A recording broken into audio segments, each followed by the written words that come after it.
você elimina o excesso de gordura corporal e visceral, você ganha muito em saúde metabólica. Mas lembre-se de buscar uma maneira saudável e adequada à sua realidade. Olá, seja muito bem-vindo e bem-vinda. Eu sou a Roberta Carbonari. Olá, eu sou a Alessandra Feltri. Estamos começando mais um episódio do Pura Vida Cast. E nesse episódio vamos falar sobre o uso de medicação no tratamento do emagrecimento. O sobrepeso e a obesidade estão relacionados ao aumento do risco para doenças como as do coração, diabetes, problemas renais, hepáticos e respiratórios, também dores nas articulações, diversos tipos de câncer, como de colo, reto ou até de mama, entre outras. E reduzindo assim significativamente a qualidade e a expectativa de vida dos indivíduos, né? E é por isso, Ale, que é tão importante reduzir sim o excesso de gordura corporal para que toda essa saúde sistêmica e metabólica possa ser então beneficiada. E nesse processo de perda de peso, muitas pessoas buscam o uso de medicamentos. Emagrecer sem o devido acompanhamento médico e de uma forma muito inadequada, o que pode gerar várias consequências. E para nos ajudar a falar então sobre este tema tão importante, nós gostaríamos de apresentar a nossa convidada de hoje. Ela é médica pós-graduada em endocrinologia e metabologia, possui aprimoramento em endocrinologia pela Harvard Medical School, doutora Maria Amélia Bogeia. Gente, é muito difícil chamar doutora Maria Amélia Bogeia, minha amiga do coração, minha médica. Obrigada, adoro você sabe ser minha irmã, coautora do nosso livro, 40 Mais. A gente tem essa troca aí tão linda, né, há tanto tempo, e Roberto, que eu conheci há pouco tempo, mas já sabe disso, já falei diversas vezes toda a admiração que eu tenho por ela. A primeira vez que eu vi Roberta falar, eu perguntei para você quem que é essa profissional, né, de tanto profissionalismo, de tanta colocação perfeita. É tão raro a gente ver isso, né, e fiquei feliz de ver ela aparecer dentro desse circuito que a gente já participava juntas. Então, para mim é uma honra estar aqui e falar desse tema tão importante que é a obesidade, né? Uma doença que atinge milhares e milhares de pessoas, uma pandemia, e trazer o assunto medicamento, especialmente essa semana, tem uma grande importância à nossa sociedade, que é a Sociedade Brasileira de Endocrinologia, e a BESO, que é a Sociedade de Obesidade e Metabologia, fez uma carta aberta hoje ao público, falando da importância dessa divulgação dos principais medicamentos de tratamento da obesidade, onde está havendo uma divulgação muito errada das indicações do medicamento como medicamentos para emagrecer e não como medicamentos para tratar uma doença, que é a obesidade. E a mídia trazendo isso de uma maneira bastante desconfortável, desmerecendo a importância e a gravidade da obesidade. Então, é fundamental que a gente traga esse valor sobre o que é o medicamento, sobre a indicação do medicamento e esse movimento também da gente como médico se posicionar sobre o uso das drogas para emagrecer, o uso das drogas de obesidade para emagrecimento, muitas vezes por circunstâncias sociais. Um dos análogos, agora falando sobre análogo de GLP-1, acabou no mercado, está em falta no mercado, e não é possível que seja tanto obeso comprando. É uma medicação cara, né? E está em falta um dos peptídeos, e a gente deixa de conseguir usar isso para os pacientes que realmente estão precisando. Então, é muito bacana fazer um podcast essa semana, onde as sociedades mais importantes se pronunciam contra essa explanação de mídia sobre remédios para emagrecer, que são remédios para obesidade, que é uma doença tão séria, crônica e multifatorial. Maria, primeiro eu quero te agradecer pelo que você falou de mim, dizer que é recíproca a minha admiração, viu? É um prazer hoje estar aqui com você. E mais ainda é um prazer tê-la conosco para falar de um assunto tão importante, tá? Porque recentemente eu justamente atendi uma paciente que está em tratamento de obesidade, que está há 2 semanas sem a medicação, pois não encontra a medicação para comprar. A medicação que foi prescrita pelo endócrino, né, ela já estava em acompanhamento há 3 meses, já estava em uso há 3 meses e agora ela não tem como usar a medicação até que ela consiga novamente acessar a medicação. Queria que a gente pudesse falar um pouquinho, então, sobre o funcionamento padrão desses medicamentos, né, que não são medicamentos para emagrecer, mas sim medicamentos que tratam patologias, né? E o medicamento utilizado para o tratamento da obesidade. Quais são esses medicamentos aprovados? Qual o mecanismo destes medicamentos que hoje estão à disposição deste público que está enfrentando realmente uma patologia? Isso é interessante, assim, a gente tem que voltar um pouquinho lá atrás, né, porque obesidade só foi vista como doença a partir de 2013, né? Imaginem vocês, até 2013 a gente já clinicava e obesidade não era vista como doença, né? Então, os medicamentos que eram utilizados eram medicamentos de outras patologias para obesidade. Então, isso gerou, por conta dos efeitos adversos, um grande preconceito em relação às medicações, né? Em 2016 foi o ano onde os análogos de GLP-1, que foram drogas que foram lançadas para tratamento de diabetes, começaram a ser estudadas dentro de um protocolo de segurança de avaliação para os pacientes obesos, né? Então, a primeira droga, a gente tem 5 drogas aprovadas, mas os estudos de segurança e as melhores evidências são dos peptídeos análogos de GLP-1 e a Anvisa só libera em 2016. Então, a gente vem num caminho assim, muito árduo, né? Principalmente porque quando você não entende que obesidade até 2013 não é uma doença, se não é uma doença, alguém não está estudando ou entendendo bem fisiopatologia, fisiologia, e para a gente tratar a obesidade, a gente tem que entender todos esses aspectos. Então, hoje, uma das principais estratégias são os análogos de GLP-1, os peptídeos que simulam um hormônio que é produzido no nosso intestino, só que a indústria fez com que permanecesse, tivesse uma meia-vida maior de atuação dentro do organismo do paciente. O Doc até queria só esclarecer, eu estava aqui, assim, tipo, esperando uma oportunidade para esclarecer para todo mundo quando você fala de análogo, né, de GLP-1, que é exatamente o que você acabou de trazer, que é uma substância que se assemelha aí às ações de um hormônio produzido pelo próprio organismo, que é o GLP-1, né? E quando a gente fala sobre esse hormônio, que é produzido no nosso organismo pelo nosso intestino, a ação dele no processo de emagrecimento, no tratamento de obesidade, é fazer com que ele, um dos principais, é fazer com que ele diminua o apetite, né, desse indivíduo. Então, ele vai estar atuando aí em outras frentes, acho que a gente vai falar sobre isso, mas essa sinalização aí ao cérebro que ele dá de estado alimentado e que a gente já pode, né, parar de comer, diminuir esse apetite, só para esclarecer para todo mundo continuar junto aqui com a gente. Na verdade, a Anvisa foi o primeiro órgão, é importante você tocar nisso, sobre essa regulação do apetite, porque a Anvisa ela foi o primeiro órgão a liberar para tratamento de obesidade a partir de um estudo que chama SCALP, que é um estudo com mais de 200 adolescentes que desde que mundo é mundo, o tratamento primário de obesidade é dieta e exercício, mas esses pacientes não responderam à dieta e exercício e responderam com a entrada desse peptídeo.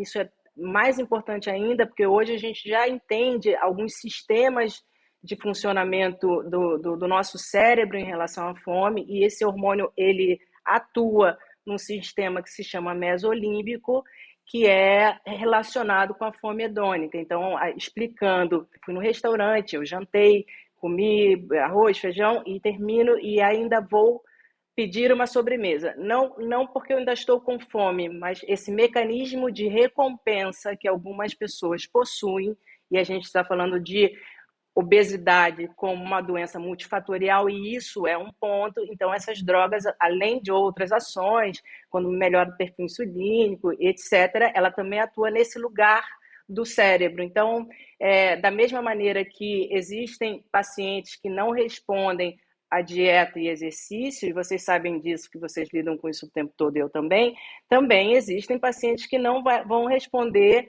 ao medicamento, porque eles não têm alterações nesse sistema mesolímbico que está relacionado a essa fome hedônica. É lindo a obesidade, né? Porque estudar a obesidade, que começa desde lá daquela, eu diria que começa na disfunção mitocondrial, né? E aí quando a gente vai entendendo um pouco mais, hipotálamo, sistema nervoso central, sistema endocannabinoide, a gente entende que é preciso, é fundamental um profissional para identificar as causas da obesidade do paciente e assim indicar o melhor tratamento. E digo mais, o paciente não pode e não deve se sentir frustrado porque ele está fazendo dieta e exercício e ele não conseguiu alcançar o objetivo. Talvez sim, eu não sou contra nem a favor do medicamento, eu sou a favor quando ele tiver a sua indicação. E isso pode sim ajudar ao paciente, né? É bacana o que você falou e é bacana a gente entender fisiologia. É bacana o profissional saber fisiologia. Eu acho inadmissível um médico não saber de nutrição, assim como nós, doutores, a gente tem que minimamente entender de fisiopatologia, de fisiologia, para poder entender qual que é a causa daquela obesidade que o paciente está na nossa frente. Porque é muito frustrante, né? O obeso, ele é obeso porque ele tem preguiça, porque ele não tem força de vontade, né? E isso é muito... É muito pequeno frente a uma patologia como essa, né? Falar que, você não tem força de vontade, você é preguiçoso.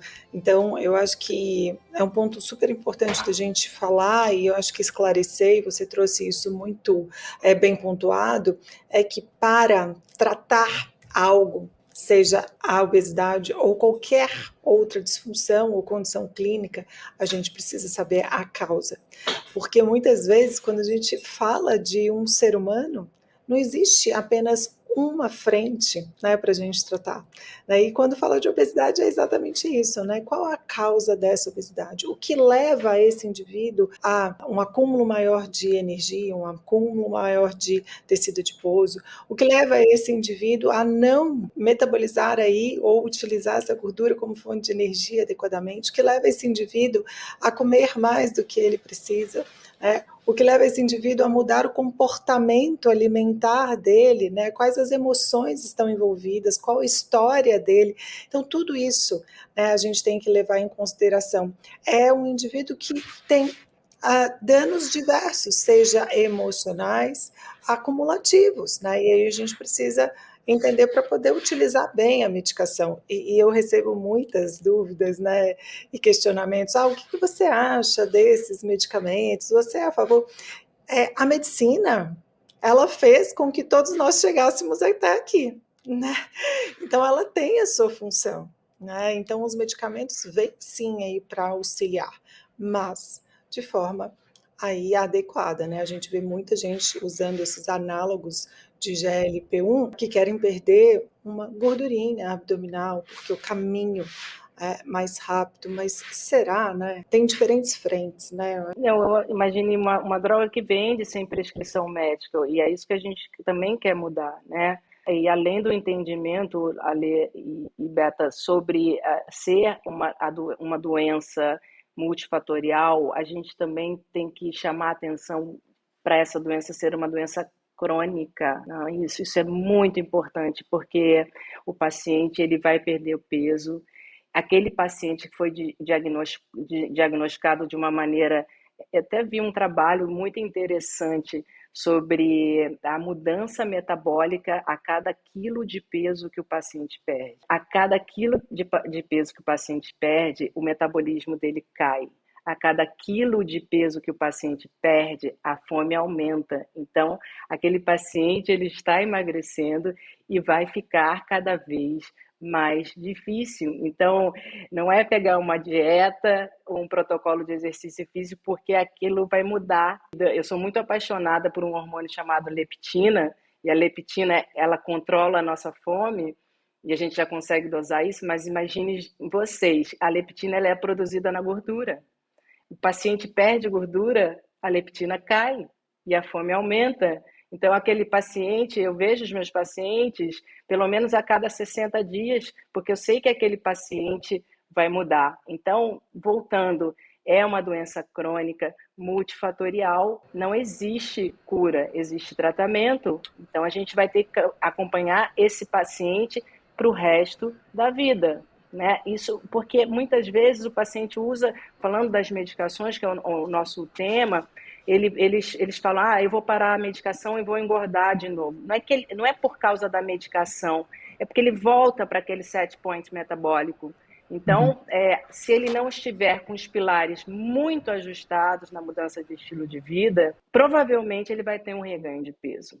E se ele entender que se ele permanecer naquele peso conquistado por um ano, os trabalhos falam que 85% vai permanecer nos próximos 10 anos. Então, vale a pena suportar esse caminho árduo e entender que essa doença tem uma complexidade que é necessário um time de profissionais para ajudar. Eu acho importantíssimo você trazer esse ponto, né, sobre ser uma doença crônica não transmissível.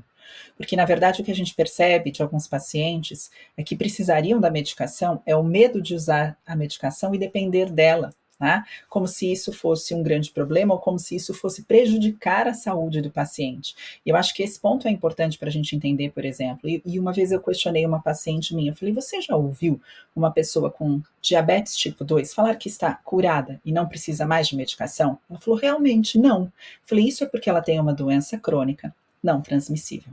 A obesidade, da mesma forma, é uma doença crônica, não transmissível, que será tratada para o resto da vida. Em alguns momentos com a medicação, para sempre com alimentação e exercício.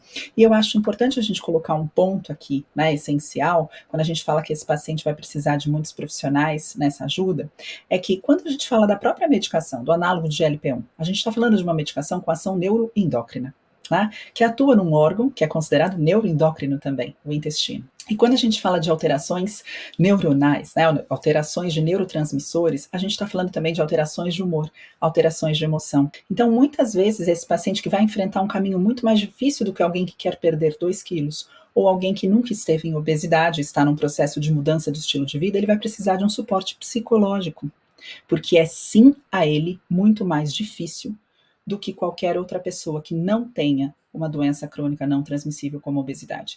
É muito mais difícil a intensidade que ele vai precisar se dedicar à alimentação, a intensidade e a qualidade do exercício, né, e a constância desse exercício é mais difícil para esse paciente. Então, é importante a sua fala e o que você trouxe aqui, porque já elimina uma série de comparações, né, que muitos pacientes em obesidade fazem com outras pessoas. Por que para mim é tão difícil? Tá? Por que ela pode comer do jeito que ela come de vez em quando, e se eu faço isso, dá tudo errado.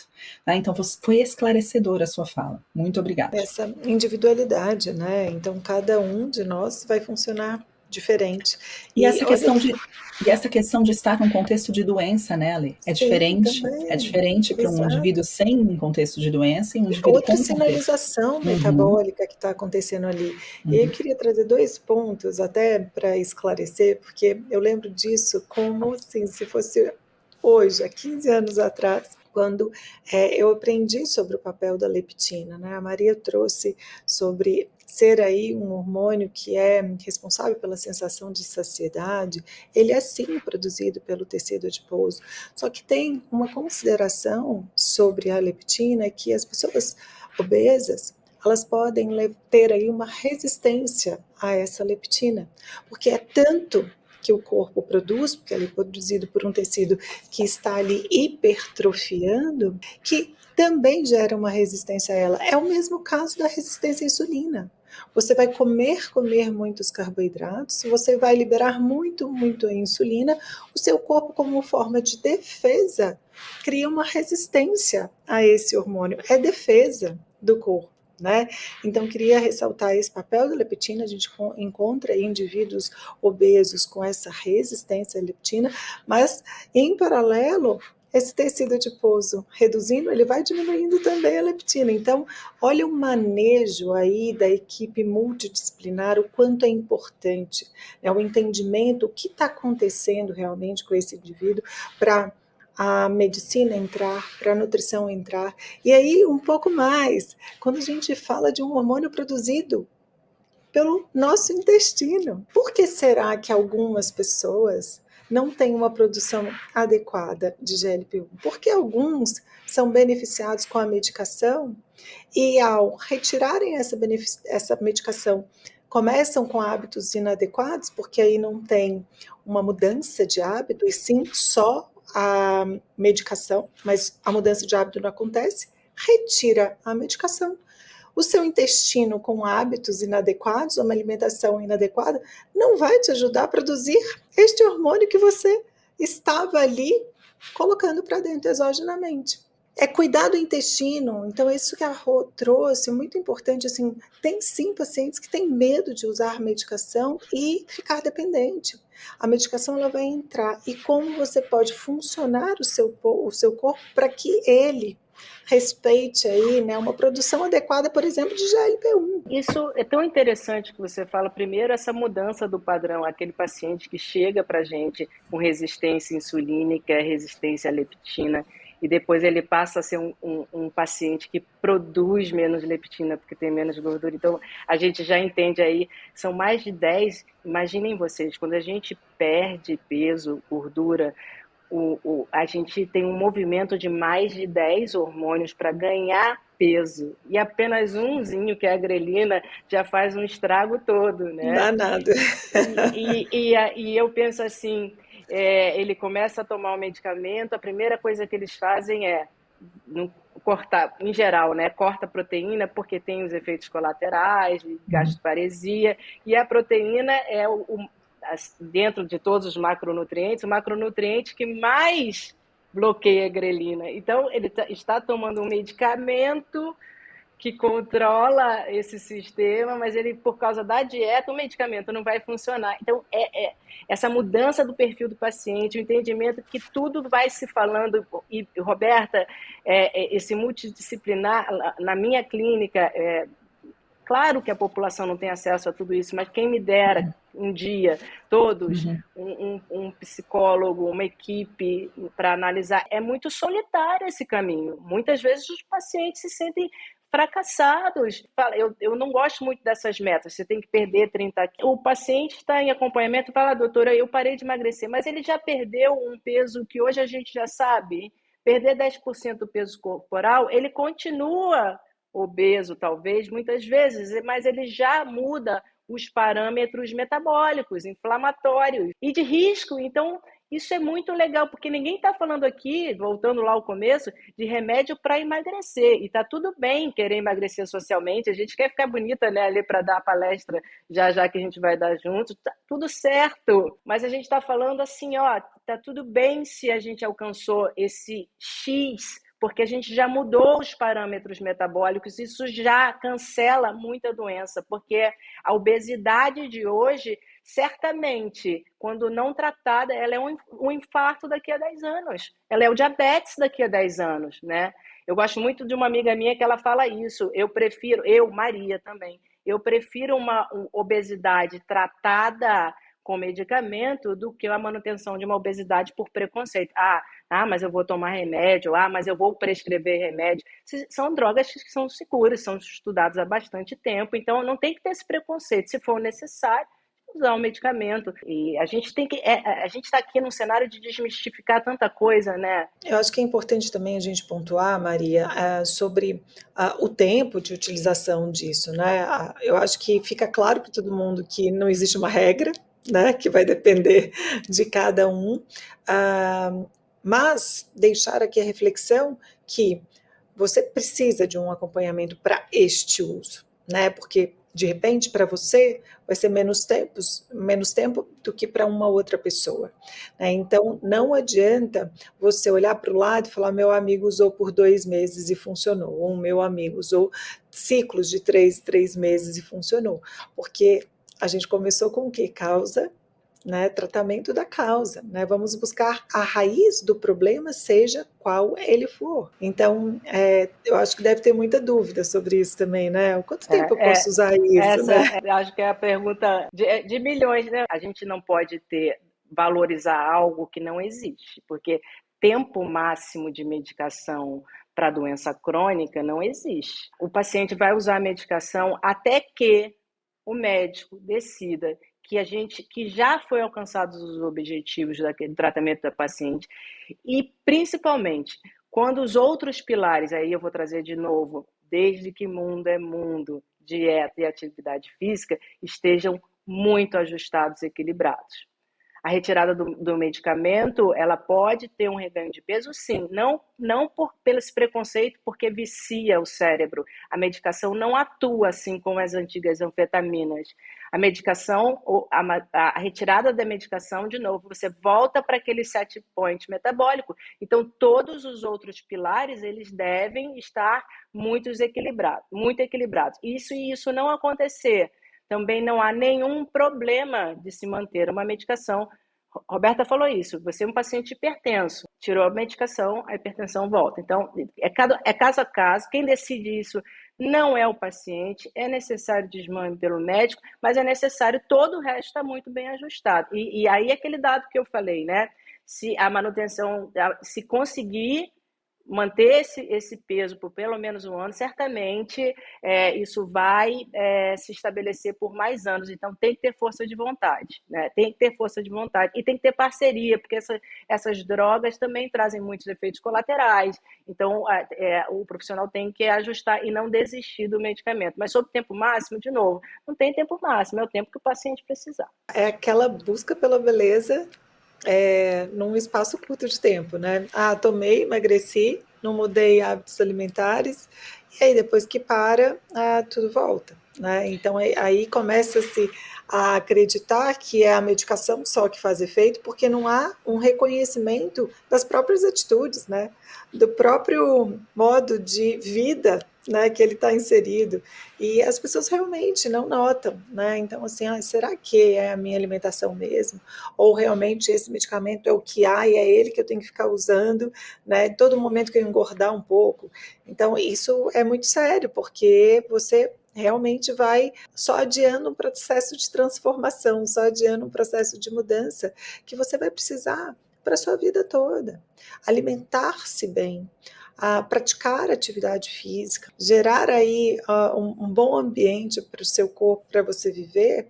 Gente, isso é cultivar saúde, é cultivar longevidade, não tem muito para onde fugir. Eu queria só pontuar uma questão importante, né? Eu atendo bastante obesidade no consultório.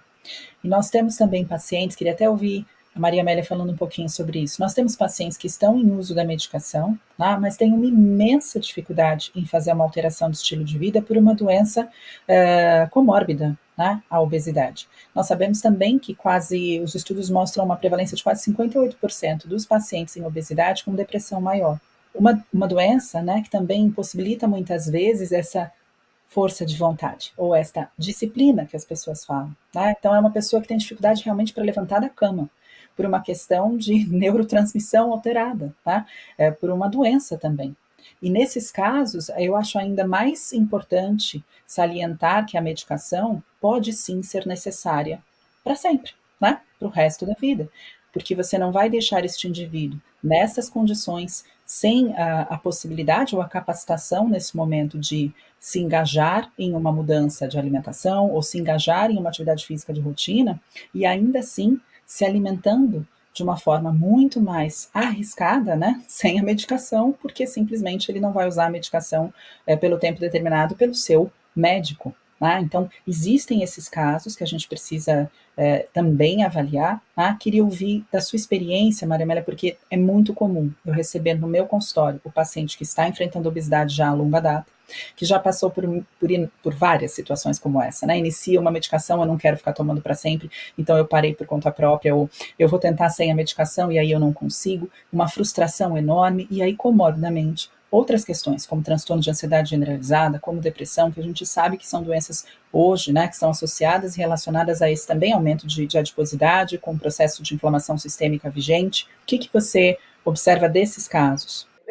Em termos de obesidade, quando a gente entra com uma estratégia medicamentosa, a gente, em geral, a gente espera 3 meses para ver a eficiência desse medicamento. Tá? Às vezes o paciente não está emagrecendo, mas ele, como eu falei, ele está mudando alguns parâmetros metabólicos e isso por si só já é muito bom. Mas, nesse caso, a gente tem que avaliar outras questões. E quando você fala de transtorno de ansiedade, de depressão, a gente está falando mais de sistema nervoso central. Existem pacientes que com deficiência de dopamina, então outras estratégias medicamentosas associadas são bastante interessantes para complementar. Como eu digo, é uma doença multifatorial. Começa lá na mitocôndria, né?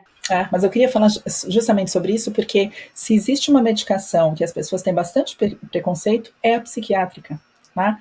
E muitas vezes o paciente com obesidade ele precisa acessar ambas as medicações para que ele possa se sentir, receber ali, né, tirá-lo desse quadro de agudez da doença, para que ele possa realmente implementar o que você fala que desde que o mundo é mundo funciona, alimentação e atividade física. Exatamente. Então, é muito importante, né, ter um acompanhamento médico. Eu falo que não há como tratar um paciente com obesidade sem ter um médico que acompanhe esse paciente, junto com o nutricionista. Eu jamais atendi um paciente com uma doença crônica sem trocar uma figurinha, né, sem ter como a pessoa do meu contato direto o médico desse paciente. E a obesidade precisa ser tratada assim. Né? Então é importante que ela seja classificada como doença, porque ao não classificá-la como doença, toda a responsabilidade, entre aspas, aqui, de resolver o problema, ficaria na mão do paciente, que nesta condição não tem como resolver.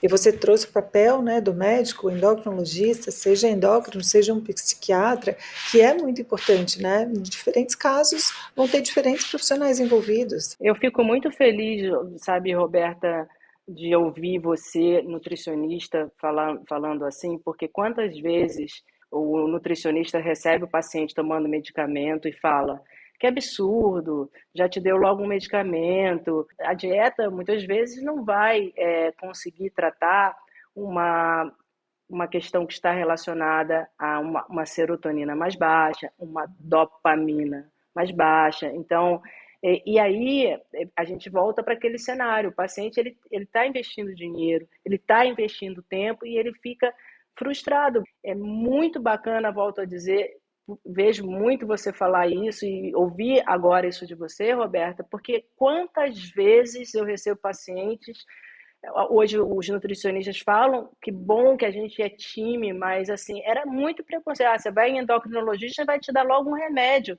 Sim, se precisar do remédio, eu mesma, se eu não sou contra nem a favor, mas se o paciente tiver comorbidade, tiver indicação, eu vou ser a primeira a prescrever, e é isso. E isso inclui as drogas que podem estabilizar neurotransmissores também, como dopamina. Acho que esse é o ponto, acho que a gente chegou aí, né? A importância de todo mundo se falar e de todo mundo entender um pouquinho. Porque, para mim, volto a dizer, é inadmissível um médico não saber de nutrição, assim como, para mim, é inadmissível hoje o nutricionista também não ter o mínimo entendimento sobre medicamentos. É o uso eficiente, né, da medicação. E quando a gente fala de nutrição, gente, é o uso eficiente da suplementação também, né? Porque é dos dois casos. E o fato do médico entender ou não de nutrição, às vezes alguns podem até não aprofundar, mas separar as caixinhas, né? Eu vou te ajudar aqui e a nutricionista vai te ajudar ali. Por quê? Porque tem o conhecimento da necessidade aí dessa equipe juntas. Tem o entendimento que a nutrição ela possa fazer realmente diferença nesse processo, né? Ele não precisa conhecer a fundo, porque determinadas áreas aí realmente é desafiador o profissional saber muito de nutrição, o profissional saber muito de doenças, principalmente na endocrinologia, né? São anos estudando doenças e realmente, né, é muita coisa, mas essa reflexão, esse entendimento de que o papel do nutricionista ele é fundamental ali ao lado da medicina, a gente já evoluiu, ainda vai evoluir cada vez mais, né? E também não achar que a nutrição é a solução de todos os problemas, né? Ela é hoje considerada uma ciência preventiva. Então, quando a gente olha doença, que é o caso da obesidade, uma doença crônica, a nutrição ela vem a aliar, ela faz parte da jornada, ela faz parte do processo, né? Mas ela pode realmente muitas vezes não curar, mesmo sozinha. Ela é uma ciência preventiva.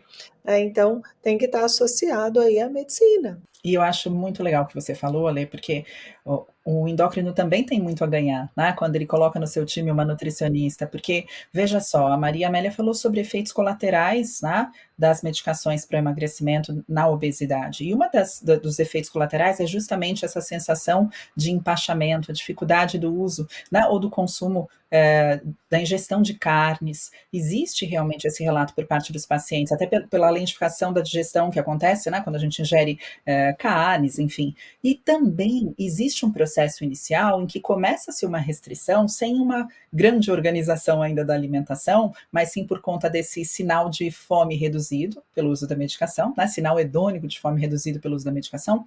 No entanto, o paciente começa comendo menos daquilo que ele comia, e não necessariamente distribuindo ou equilibrando a alimentação. Ele come o que é mais confortável, o que é mais palatável.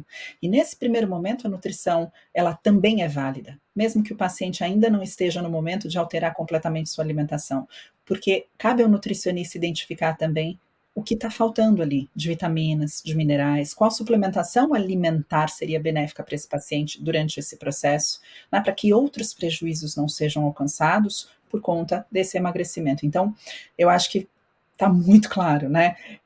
Para todos os profissionais, nós precisamos entender minimamente o papel da área um do outro. E antes de julgar a conduta de um colega, entre em contato. Saiba o que está acontecendo com o paciente dele, né? Eu costumo dizer que quando eu recebo um paciente indicado por um médico, eu ligo para o médico e falo, olha, seu paciente está comigo, porque a verdade é essa, né? O paciente daquele médico veio a mim e eu preciso ser um time a partir daquele momento, e vice-versa, né? Muitas vezes um paciente meu, eu encaminho ao médico e o médico me liga e fala, olha, seu paciente está comigo. E aí é muito importante que a gente saiba trabalhar de todas as formas, né, com todas as nossas ferramentas, porque são necessárias muitas ferramentas. Eu conheci a Maria tem quantos anos, Doc? Uns 6? Só escrevendo o livro foram 6. Acho que uns 8 anos. Mas quando a gente começou a trabalhar mais próxima, a gente viu realmente mais resultados nas nossas pacientes. Uhum. Então, hoje eu falo que grande parte das minhas pacientes, elas são atendidas e acompanhadas pela Maria Amélia, porque o meu público é aí entre 35 e 55 anos. A gente já encontra aí pacientes nessa transição aí menopausal que leva aí muitas mudanças hormonais, né, e condições clínicas aí que a gente precisa prevenir. Então, a gente fez disso, né, a parte do nosso propósito de ajudar realmente, né, de levar mais qualidade de vida, da pessoa ter mais adesão, a pessoa realmente ter um suporte ali de uma equipe. E olha que eu estou em São Paulo e ela está no Rio de Janeiro, né? E isso não tem problema algum. A gente conseguiu achar um caminho para as nossas pacientes, né? Eu digo isso, dieta e exercício pode dar certo, mas medicamento sem as outras estratégias é quase impossível. Sabe o que eu adoro? Quando o paciente me liga dizendo que está com efeito colateral do medicamento, ao invés de mandar ligar para a farmácia pedir isso, aquilo, eu peço para ligar para você ou para o Marcelo para ajustar a dieta, né? Ajustar a gordura. Eu sou uma médica estudiosa e apaixonada e deixo muito no time sobre suplementação, sobre nutracêuticos, né, que infelizmente a gente tem muita evidência clínica e pouca evidência científica, mas assim, no meu dia a dia é a equipe de nutrição que vai fazer, então é muito importante mesmo essa parceria, eu fico muito feliz dessa troca, eu não me sinto confortável hoje de trabalhar sem nutrição, não me sinto. Que delícia escutar isso nesse finalzinho de podcast, né, Rô? Que maravilha. Muito, muito. Que muitas outras equipes possam trabalhar dessa forma, porque quem é Exato. beneficiado é justamente os nossos pacientes, e essa é a nossa função, né? Levar o melhor aos Exato. nossos pacientes e buscar todas as ferramentas e recursos possíveis para esse atendimento. Doc, queria te agradecer a sua presença aqui no nosso podcast. Que honra ter você aqui conosco. Já te tenho ao meu lado em muitas ocasiões de trabalho, né, e de amizade, mas aqui foi um dia especial. Obrigada por você contribuir com todo o conteúdo que a gente cria aqui com muito carinho. Obrigada. Muito obrigada, Maria Amélia. Foi espetacular estar com você. Muito gostoso te ouvir. E sigo dizendo, sigo te admirando por aqui. Muito bom ter você com a gente, que você venha sempre, tá? Falar com a gente aqui no podcast, será sempre bem-vinda. E deixar essa mensagem final aí, o quanto é importante não desistir, o caminho é tortuoso, ajuste seu sono, procure um profissional de educação física. A gente trata tanto de mulheres menopausadas, né, Lê? A gente leu tanto artigo agora das mudanças que acontecem 5 anos antes. Obesidade, de novo, fechando, é doença crônica, é batalha até o final, até onde a gente sabe hoje. Então, obrigada, meninas, vocês são lindas. Que bom o convite. Vamos voltar aqui de novo. Querido ouvinte, espero que você tenha aproveitado e fique à vontade para compartilhar esse episódio com seus amigos e familiares. Caso você tenha gostado desse bate-papo, pode divulgar o programa para mais pessoas ao avaliá-lo em sua plataforma favorita, de preferência com 5 estrelas, né, Ale? Exato. E agora pode deixar seu like aqui no vídeo também. Pura Vida Cast faz parte da plataforma de conhecimento em saúde, bem-estar e longevidade da Pura Vida, o Pura Vida Prime. Acesse puravidaprime.com.br e tenha aulas sobre nutrição, exercício físico, sono e longevidade saudável com renomados especialistas. Esperamos vocês na próxima semana com mais um episódio repleto de valiosos ensinamentos. Esse foi mais um episódio do Pura Vida Cast, conhecimento para ajudar a cuidar do seu bem mais precioso, a sua saúde. Um beijo, Beta, um beijo, Maria, beijo a todos, Beijo. até a próxima. Beijo, Ale, beijo, Maria, um beijo aos nossos ouvintes e telespectadores e até a próxima.